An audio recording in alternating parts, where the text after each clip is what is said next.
मनोज जरांगे पाटील यांनी रायगडावर छत्रपती शिवरायांचं दर्शन घेताना मी पुन्हा 10 फेब्रुवारीपासून उपोषणाला सुरुवात करणार आहे असं म्हटलं आणि राज्यामध्ये एका नव्या चर्चेला सुरुवात झाली।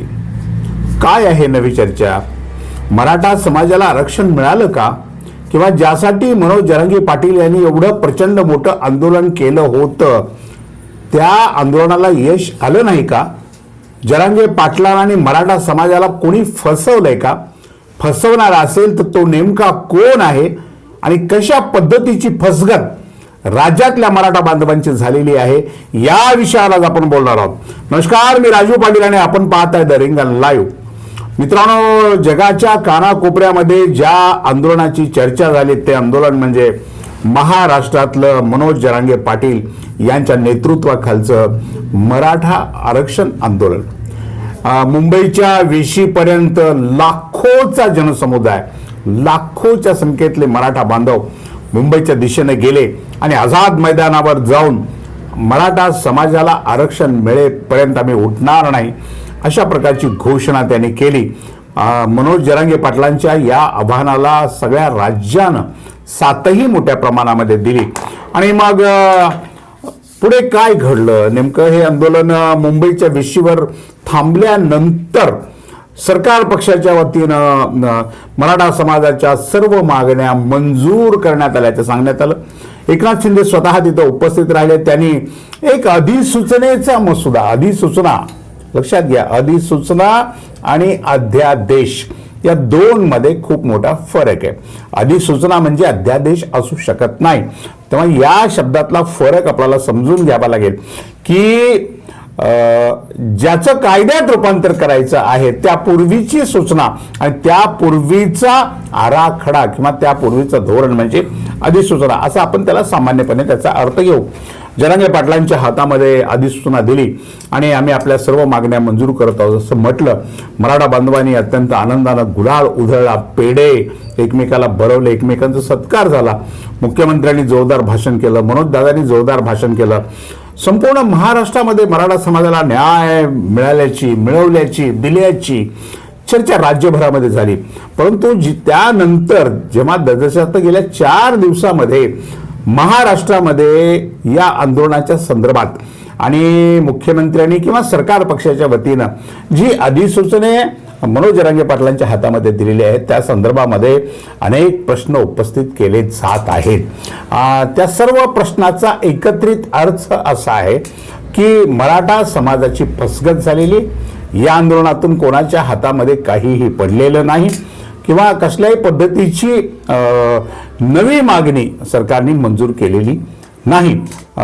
शब्दांची चालाकी करून आणि मनोज जरांगे पाटील यांना आम्ही आपल्या सर्व मागण्या मंजूर करत असल्याचं सांगून किंवा सगळे सोयरे हा जो त्यातला सर्वात महत्त्वाचा शब्द होता त्या सगळे सोयऱ्याची जी व्याख्या आहे ते व्याख्या तिथे बंद दाराच्या बैठकीमध्ये मागे पुढे करून हे आंदोलन मागे घेण्याची विनंती सरकार पक्षाच्या वतीने करण्यात आली आणि दादांनी ती घेतली खरी, परंतु काय पदरात पडलं? दादांची मागणी काय होती? मनोज दादांची मागणी महाराष्ट्रातल्या सकल मराठा समाजाला आरक्षण मिळालं पाहिजे, मागणी क्रमांक 1 होती। आणि यांना सगळ्यांना ओबीसीतूनच आरक्षण मिळालं पाहिजे, मागणी क्रमांक 2 होती। ज्यांच्याकडे कुणबी प्रमाणपत्राच्या, ज्यांच्याकडे कुणबी नोंदी सापडलेल्या आहेत त्यांना तातडीने कुणबी प्रमाणपत्र वाटप करण्याची मनोज दादांची मागणी या संपूर्ण प्रकरणामध्ये होती। बाकी 2-3 मागण्या इतर होत्या। आता मराठा समाजाला किंवा ज्यांच्या नोंदी कुणबी आहेत तो ऑलरेडीच ओबीसी मध्ये आहे, त्यांना ओबीसी प्रमाणपत्र देण्याला ओबीसी समाजाच्या कुठल्याही नेत्याचा, कुठल्याही कार्यकर्त्याचा किंवा कुणाचाही विरोध नाही किंवा आक्षेप नाही। ज्यांच्या नोंदी ओबीसी सापडतील, ज्यांच्या नोंदी कुणबी सापडतील, मग ते कुणबी मराठा, मराठा कुणबी अशा दोन्ही कुठल्याही जरी सापडल्या तर त्या लोकांना ओबीसी मध्ये समावेश करायला कोणाचाही विरोध असण्याचं कारण नाही। ही जी मागणी आहे सरकार पक्षानं मंजूर केलेली आहे, नवी ही सुद्धा मागणी नवी नाही, कारण जुना तो तसा कायदाच आहे। ज्यांचं प्रमाणपत्र अशा पद्धतीचं सापडेल त्या सर्वांना ओबीसीमध्ये समाविष्ट केलंच पाहिजे, त्यांना तशा पद्धतीचं प्रमाणपत्र दिलं पाहिजे. हा जुना कायदा आहे. त्याप्रमाणे विदर्भातला मराठा समाज ज्यांचे कुणबी प्रमाणपत्र सापडलेत असा हजारातला लाखोतला मराठा समाज तिथे ओबीसीमध्ये विदर्भामध्ये आहे. आता मराठवाड्यामध्ये ज्या काही नोंदी सापडलेल्या आहेत त्या सर्वांना तशा पद्धतीचं प्रमाणपत्र द्यावं आणि शासन हे प्रमाणपत्र देण्यासाठी आता गतीने पुढे आलेलं आहे. हे आंदोलनाचं सर्वात मोठं आणि महत्त्वाचं यश आहे. किंवा ज्यांना आपल्या नोंदी कुणबी आहेत की नाही हे माहीतच नव्हतं, परंतु शासन स्तरावर त्याचा अभ्यास करून त्याचा शोध घेऊन कोण कुणबी आहेत त्याची एक यादी समोर येते. हा आंदोलनाचा दुसरा फायदा आहे. परंतु सकल मराठा समाजाला महाराष्ट्रामध्ये ओबीसीमध्ये मग मराठा समाजाचा समावेश झालेला नाही आणि तो आज अशा परिस्थितीमध्ये होऊ शकत नाही असा दावा घटनातज्ञ करतायत, ज्येष्ठ विधिज्ञ करतायत, ओबीसी समाजाचे सगळे नेते वगैरे सगळी मंडळी करतायत. आणि सर्वात महत्त्वाची गोष्ट अशी आहे, आपण हा मुद्दा समजून घ्या.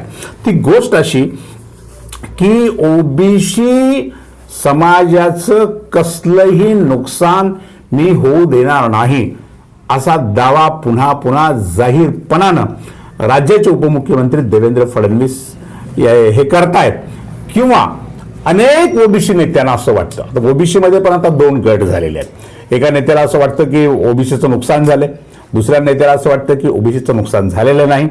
परंतु ओबीसीचं खरंच नुकसान झालेलं नाही असा दावा ओबीसीचे राष्ट्रीय नेते सुद्धा करतायत. त्याचं कारण असं आहे की मराठा समाज कायदेशीर दृष्ट्या ओबीसीमध्ये समाविष्ट झालेला नाही किंवा या अधिसूचनेने तो समाविष्ट होणार नाही किंवा तशा अध्यादेश जरी काढला तरी त्याने सुद्धा तो ओबीसीमध्ये समाविष्ट होणार नाही अशी भूमिका त्यांनी मांडलेली आहे.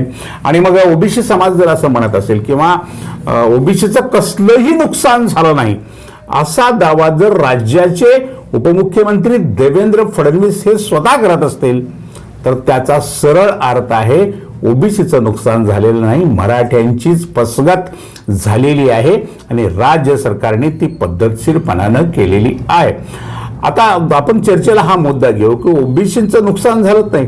जर महाराष्ट्रातला संपूर्ण मराठा समाज ओबीसीमध्ये समाविष्ट झाला तर ओबीसीचं नुकसान कसं नाही होणार? व्हायलाच पाहिजे ना. आणि एवढ्या मोठं लाखोच्या कोट्यावधीच्या संख्येमध्ये जर मराठा बांधव ओबीसीमध्ये गेले तर ओबीसीचं नुकसान होणारच ना. त्यांचा जो काही वाटा आहे तो वाटा विस्तारला जाणार किंवा त्यांच्या हक्कावर एक नवा गदा येणारच आहे त्या माध्यमातून. आणि असं असताना सुद्धा जर ओबीसी नेते म्हणत असतील, ज्येष्ठ नेते म्हणत असतील किंवा राज्याचे उपमुख्यमंत्री देवेंद्र फडणवीस म्हणत असतील की ओबीसींचं कसलंही नुकसान झालेलं नाही, हा खरा डाव आहे.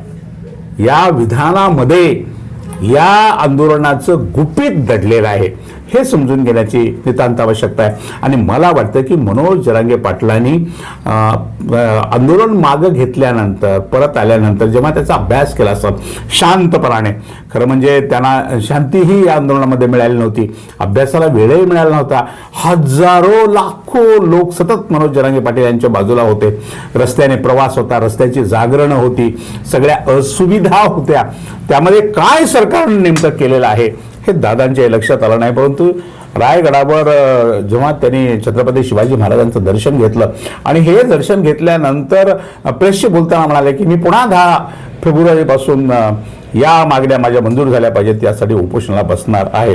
दादांना जर पुन्हा उपोषणाला बसावं लागणार असेल किंवा त्यांनी तसं बोलून दाखवलं असेल याचाच अर्थ आहे की राज्य सरकारनं मराठा समाजाला फसवलेलं आहे पूर्णपणे.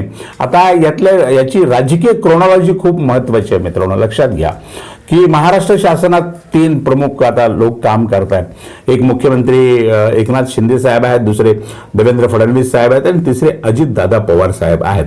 आणि अवघ्या काही दिवसावर, काही महिन्यावर आता लोकसभेच्या निवडणुका आहेत आणि लगेच त्यानंतर विधानसभेच्या निवडणुका सुद्धा आहेत. त्यामुळं पद्धतशीरपणे एकाने एका समाजाला चुचकारायचं, दुसऱ्याने दुसऱ्या समाजाला चुचकारायचं, तिसऱ्याने नरोवा कुंजरोवाची भूमिका घ्यायची, अशी भूमिका या राज्यातल्या 3 प्रमुख लोकांनी घेतलेली दिसते. एकनाथ शिंदे यांनी मराठा समाजाच्या पाठीमागे मी आहे, मी मराठ्यांचा नेता आहे, मराठ्यांसाठी मी अमुक अमुक करणार आहे. म्हणून पुढे यायचं. मराठा बांधवांनी एकनाथ शिंदेचा जय जयकार करायचा. मग ओबीसींच्या आरक्षणाला कसलाही धक्का लागू देणार नाही असं देवेंद्र फडणवीसांनी म्हणायचं. ओबीसी समाजाने देवेंद्र फडणवीसांचा जय जयकार करायचा. अशा पद्धतीने त्यांनी एक वेगळीच चाल खेळायची आणि कधी ओबीसी समाजाच्या तर कधी मराठा समाजाच्या अशा दोन्ही बाजूंना अधूनमधून स्टेटमेंट करत राहायचं. ही भूमिका अजित पवारांची आहे.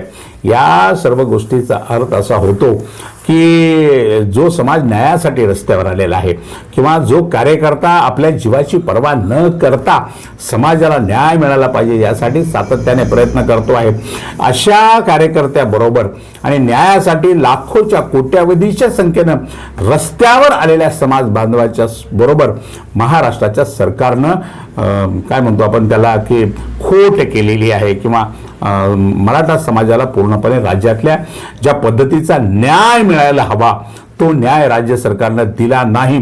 आणि असं मी एकटाच म्हणत नाही तर राज्यातले अनेक तज्ज्ञ लोक या संदर्भात सातत्याने बोलत आहेत. अनेक पत्रकार या संदर्भामध्ये सातत्याने बोलत आहेत की मराठा समाजा हाती काही पडलं नाही.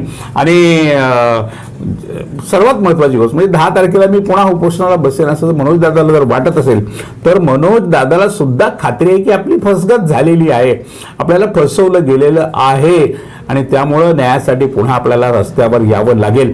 आणि खरंच जर असं घडलं की दादांना पुन्हा 10 तारखेला याच मागणीसाठी पुन्हा उपोषणाला जर बसावं लागणार असेल तर राज्य सरकारनं मराठा समाजाबरोबर खूप मोठा खेळ केलेला आहे. ही गोष्ट आता सर्वांनी लक्षात घेण्याची नितांत आवश्यकता निर्माण झालेली आहे. आणखीन एक नवाच प्रयोग चालू आहे. महाराष्ट्रातल्या मराठा बांधवांनी त्या गोष्टीपासून सावध असलं पाहिजे असं मला वाटतं की मनोज दादा हे मॅनेज झाले अशा पद्धतीची एक नवीच एक चर्चा सोडून देण्यात आलेली आहे. त्यांनी कधीच बंद दाराआड कुठलीच चर्चा राज्य सरकारच्या प्रतिनिधीबरोबर केली नाही, परंतु त्यांनी 3 बैठका अशा प्रवासादरम्यान मुंबईच्या अशा घेतल्या की त्या बंद दाराआड घेतल्या आणि मनोज दादा बरोबरचेच काही लोक सुद्धा त्यांच्यावर अशा पद्धतीचा आरोप करत आहेत आणि या अत्यंत महत्त्वाच्या या अत्यंत प्रामाणिक नेत्याला बदनाम करण्याचा प्रयत्न सुद्धा या माध्यमातून राज्यात सुरू आहे. भविष्यात तो अधिक वाढण्याची शक्यता आहे. एकीकडे समाजाची दिशाभूल करायची, समाजाच्या डोळ्यामध्ये धूळ फेकायची आणि दुसरीकडे समाजाचं नेतृत्व करणाऱ्या व्यक्तीच्या भोवतीच एक मोठं प्रश्नचिन्ह निर्माण करायचं. या राजकारणापासून महाराष्ट्रातल्या सर्व समाज बांधवांनी दूर राहिलं पाहिजे किंवा दक्ष आणि जागरूक राहिलं पाहिजे. आज इतकंच. अशाच महत्त्वाच्या गोष्टीवर रोखठोक भाष्य ऐकण्यासाठी पाहत रहा रिंगण लाईव्ह, आवाज महाराष्ट्राचा.